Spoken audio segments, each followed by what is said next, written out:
Com cada uma, Tiago, é mesmo assim. No passado domingo, dia 13 de outubro, foi celebrado uma vez mais o Milagre do Sol em Fátima. Por isso, hoje falamos sobre a vida, os milagres e o legado da pastorinha Jacinta Marto. Para esta conversa, recebo Eliana Oliveira, do projeto Raízes de Fátima, que é, aliás, familiar dos pastorinhos, Jacinta e Francisco. Inclusive, a bisavó paterna chegou a presenciar o Milagre do Sol. Também Carla Rocha e o padre Carlos Azevedo, autores do livro Jacinta, a Santa de Lisboa. Um grande aplauso para os três e bem-vindos à nossa tarde. Muito obrigada por estarem connosco.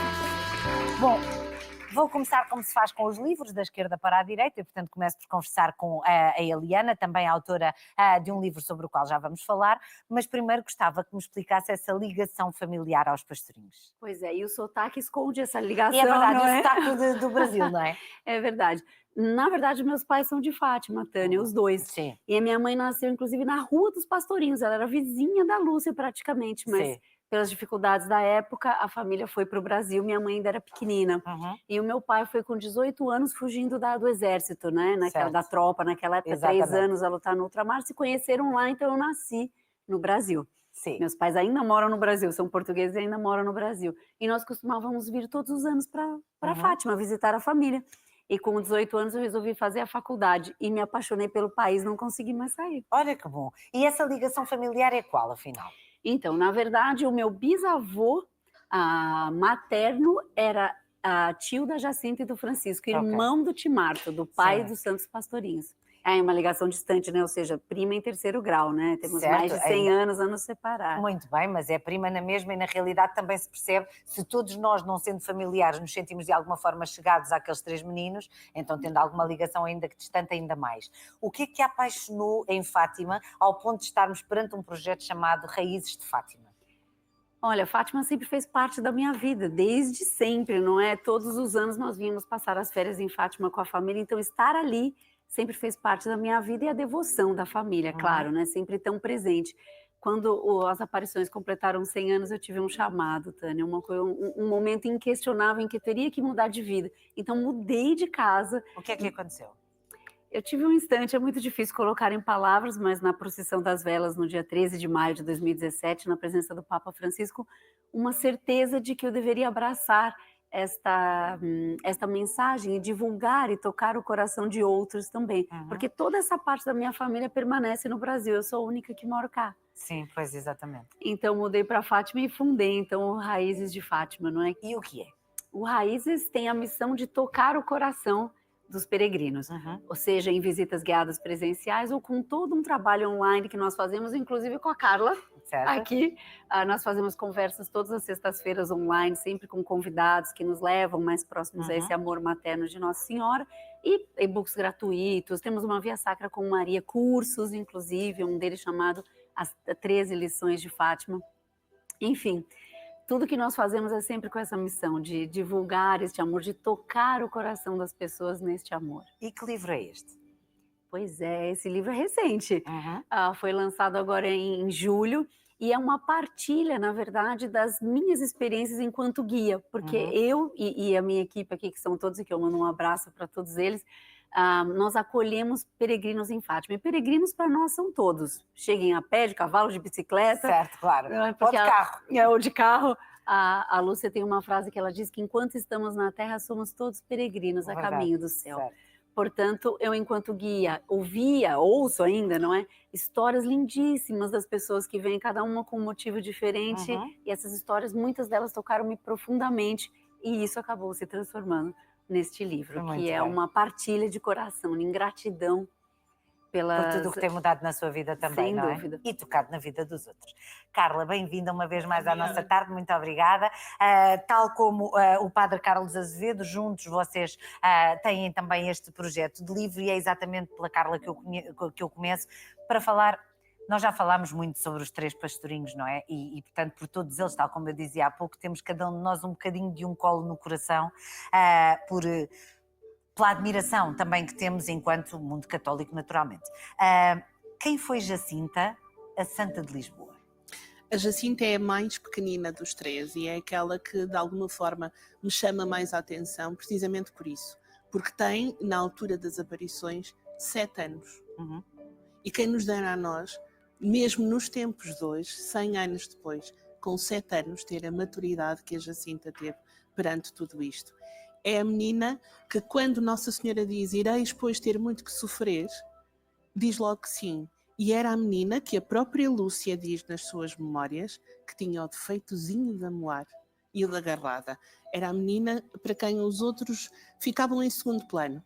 E a partir da aparição do anjo em 1916 e depois mais ainda com a primeira aparição em maio de 1917, esta menina passa a viver só para salvar pecadores.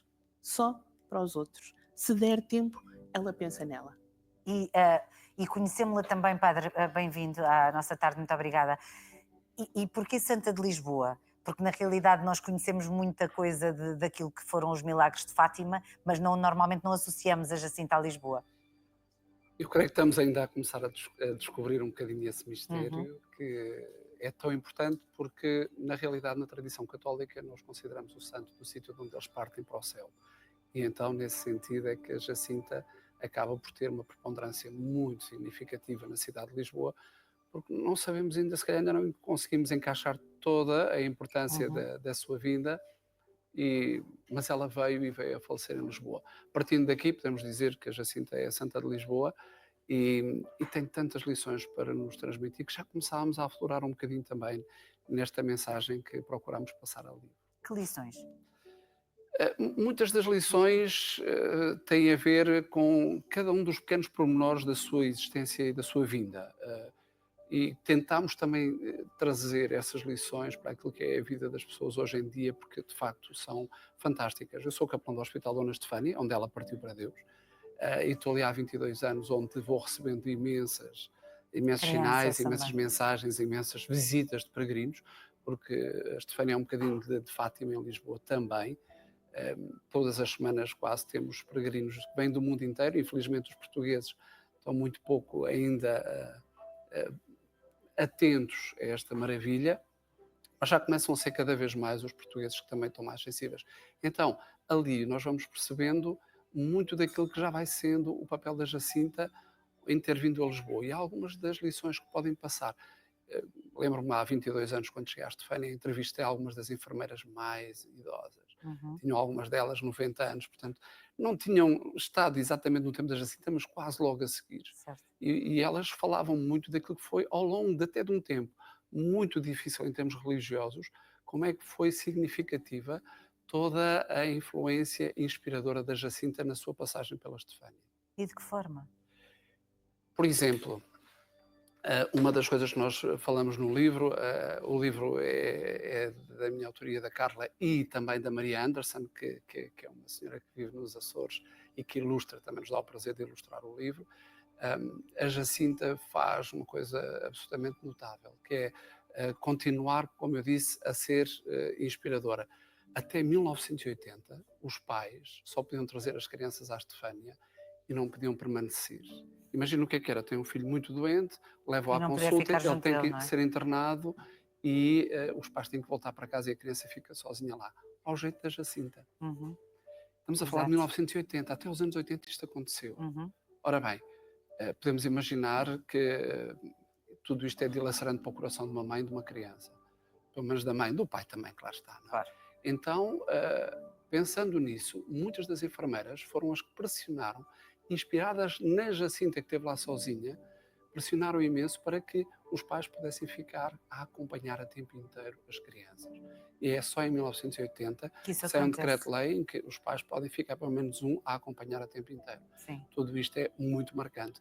E elas falavam disso com uma convicção fantástica de terem pegado naquilo que foi o tempo que a Jacinta lá passou no hospital, o quanto deve ter sido duro e que as crianças não devem passar por isto. Claro, nenhuma no mundo inteiro, seja qual for o motivo, de facto. Há muitas pessoas, Eliana, que ainda vão a Fátima, não só por causa, obviamente, de Nossa Senhora de Fátima, mas muito para querer saber mais acerca destas 3 crianças, entretanto canonizadas pelo Papa João Paulo II. Sem dúvida, e falamos muito disso no livro também, não é? É interessante, e os motivos, eu, inclusive nesse livro relato, por exemplo, um caso de um soldado que eu recebi americano, teve um sonho com a Lúcia, nem sabia quem era a Lúcia, foi pesquisar e falou, tenho que ir para Fátima. Poxa. Então, assim, há histórias lindíssimas e essa busca é tão bonita, porque as pessoas realmente sentem um pouco de querem buscar essa paz de Uhum. Fátima no seu coração, não é? E Exatamente. isso nós sentimos com muita frequência. E, aliás, quero aproveitar também e falar que nós estamos aqui num time, olha, é Uhum. uma alegria para mim estar ao lado da Carla e do Padre Carlos, que trabalhamos juntos também em muitas coisas e fazem um trabalho magnífico relativamente à Jacinta, É verdade. lindíssimo. Sim, Carla, voltando então à Jacinta.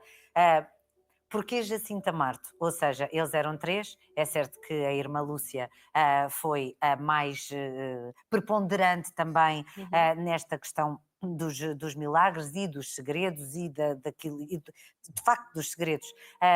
Mas o que é que a Jacinta tinha de especial? Não era só o facto dela ser a mais pequenina, não é? Não, eles têm muito bem definidas as suas funções. E as características de cada um. Exatamente. Eles sabem desde cedo, e logo na primeira aparição Nossa Senhora diz que em breve levará o Francisco e a Jacinta para o céu e que a Lúcia ficará mais algum tempo. A irmã Lúcia costumava brincar com isso e dizer que Nossa Senhora disse mais algum tempo, mas nunca lhe disse que era tanto. Certo. Mas eles têm muito estas funções definidas. A Jacinta reza pelos pecadores e sacrifica-se pelos pecadores. O Francisco faz companhia a Jesus escondido, a Jesus Eucaristia no sacrário, e a Lúcia fica porque Nossa Senhora lhe diz: o meu filho quer servir-se de ti para me fazer conhecer e amar. Eles são muito perseguidos na altura, porque toda a gente lhes quer tocar, toda a Claro. gente quer fazer perguntas, e a Jacinta diz muitas vezes à Lúcia: quando for para falar de Nossa Senhora, não te escondas. Ela pede que, se for para transmitir, não te escondas. Por isso eles têm cada um a sua função muito definida.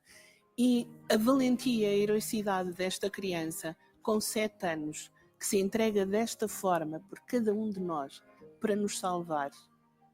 Há inclusive uma passagem, que é das que eu mais gosto, que a Lúcia vai à missa, e eles os dois já estão muito doentes, não podem ir, e quando volta a Jacinta diz-lhe: Nossa Senhora veio a ver-nos. Disse que em breve nos levaria para o céu. Perguntou-me se eu queria ficar mais algum tempo para converter mais alguns pecadores. Disse-lhe que sim. Daniela tem, nesta altura, 8 anos, uma ferida aberta no peito onde cabe um punho nosso. Tem febre diariamente há 2 anos. O Padre Carlos, como é homem, pode explicar que é um homem com febre. E tem febre há 2 anos. Tem a oportunidade de dizer: eu quero ir já para o céu. E não, ela disse-lhe que sim, quero ficar mais algum tempo. A mesma menina que no início das suas memórias a irmã Lúcia diz que tinha o defeitozinho da garrada. Pois lá está, não é? Está explicado. Que quarto era este? Tão bem ilustrado, aliás. Esse quarto pode ser visitado, e isto convém que se diga que pode ser visitado, apesar de hoje em dia ser um mosteiro de Irmãs Clarissas, de Irmãs de Clausura, mas pode ser visitado. Fica na Rua da Estrela, no número 17, e era, em 1920, um orfanato onde a Jacinta ficou uns dias antes de ir para o hospital. Certo. E ele pode ser visitado, e há muitas pessoas que sabem desta possibilidade de visita. Eu sei que já Sim. falámos, Carla, noutras circunstâncias acerca dessa visita que ficou prometida. E como dizia o Padre Carlos, mesmo nas Irmãs Clarissas, são muito mais estrangeiros a visitar do que portugueses. Sim. Inclusive eu vivi muito próximo durante 10 meses, apanhava o elétrico ali à porta e não fazia ideia. Só muitos anos depois é que fui estudar a Jacinta a fundo e percebi que era ali do outro lado da rua. Ok. Mas internacionalmente é muito conhecido esse espaço. Muito bem. Padre, que livros são estes também aqui à nossa frente? Ora bem, isto é que faz uma missão e uma obrigação trabalhando então na Estefânia.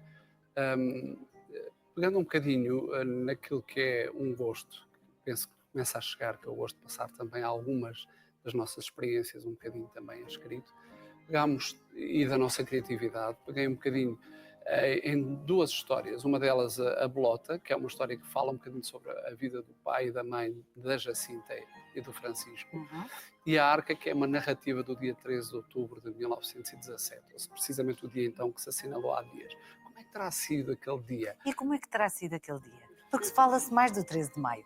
Vão ler a Arca. Mas tem que aproveitar a sua presença aqui. Aquele dia, um dia cheio de tensão. Aliás, o livro nasce de uma conversa minha com 2 irmãos dos pastorinhos. Bom, lá vou fazer agora um bocadinho de spoiler, mas se calhar tem que ser. Tem que ser.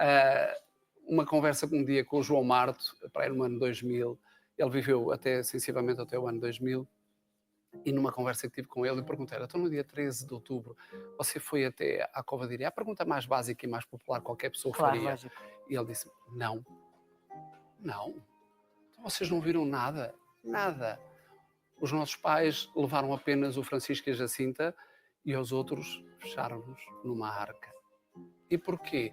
Porque tinham medo que se aquilo não tivesse sido exatamente o que a multidão esperava, que a multidão nos matasse. Pois E claro. então eles diziam, era inevitável levarem os 2 pequenitos, porque a multidão pressionou logo muito, a pressão era enorme, mas não queriam perder os outros filhos. E então, a partir dessa conversa, criou-se um pequeno romance. Obrigada aos 3 por terem vindo à nossa tarde. Eu gostava de desejar a continuação de um excelente trabalho na divulgação daquilo que é nosso e é a nossa fé, e é muito também da nossa cultura. É importante perceber-se que estamos a falar de Portugal, de Fátima em particular e de 3 crianças do nosso país. Muito obrigada. Sim, história. A história, exatamente, lá está. Muito obrigada às 3. Obrigada e até breve. Até breve, Carla. É desta. E